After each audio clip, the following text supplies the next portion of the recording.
Our next speaker, Mr. Tabulator, Mr. Dinger. I don't want any cacophony out of you. This is an icebreaker. It's a great treat. A great treat. Wasn't your icebreaker. Yeah, no. Our second speaker, Toastmaster Karen Raborn, is a new Toastmaster that joined in May 2023. She is the youngest of four, one brother and two sisters, and was the late life baby as her siblings were 19, 16, and 13 when she was born in 1957. She is the mother of two beautiful girls and has a spunky granddaughter who is 2.5 years old. Karen will be speaking about the word joy, which she determined to be an acronym meaning, journey of you and your journey of years. Do you really know who you are? Please welcome Toastmaster Karen Raborn.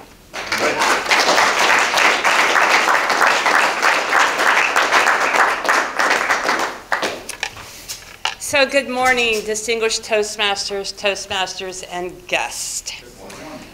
So, like Alex said, the word joy, I actually created that acronym. And this is my journey of myself and my years. Have you ever made some horrible choices and lived in fear as a result of that choice and a marriage not knowing what your future would hold? This is that question that I'm showing to you and how I lived half of my lifetime. I was raised in a very loving Catholic Scottish tradition family home and schooling. At an early age, because of a late life bloomer, I heard the stories over and over and over again of how I came about so late in life in my parents in the 1950s. I subsequently developed an internal issue of embarrassment of my parents since they were so old.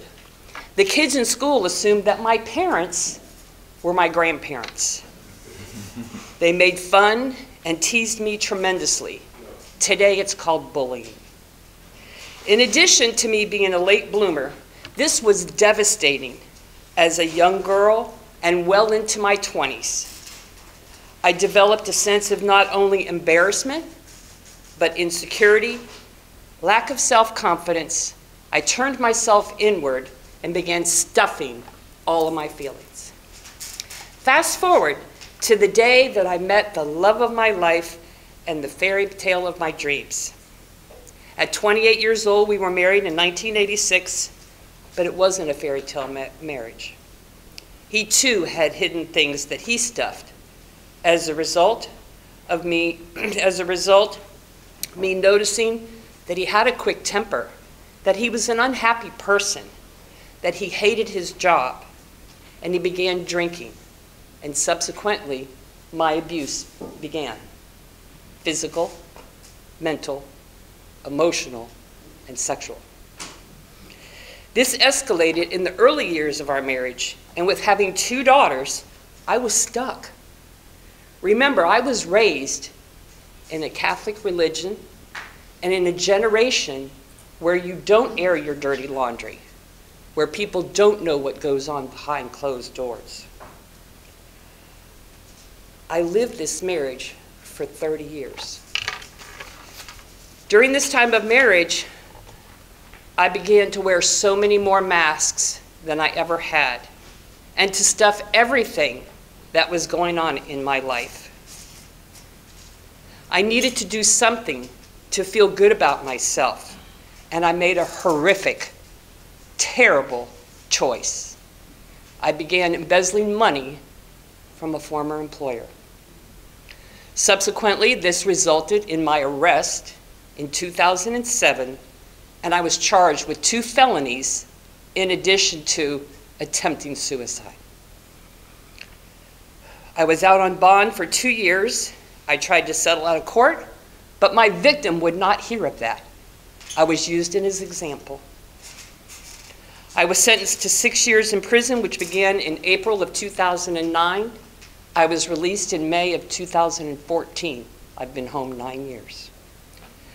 While I was in prison, I was so angry and I hated not only myself, but my husband, my victims, God, and some friends and family that disowned me because of my crime.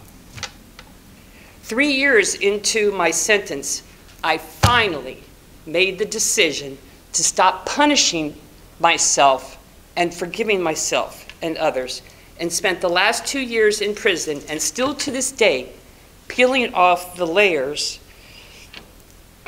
of everything that I have been harboring, and became not only honest with myself, but living in the freedom of being 100% transparent, regardless of what people think of me, with the passion of making a difference in the lives of others who need a listening ear and who need the encouragement to continue moving forward in their own journey. Now, if you will indulge me for a moment and close your eyes, I have some questions to ask you, and they'll probably come across as a cacophony in your mind. What masks do you wear? Do you really know who you are? What are you stuffing and harboring inside? Are you willing to turn yourself inside out? Have you forgiven yourself and others for difficult choices and hurts? Have you ever thought or attempted suicide? Did you have a mental breakdown and not realize you had one? Do you want the freedom of being 100% transparent? And are you willing to look at your own joy, your journey of you, and your journey of years?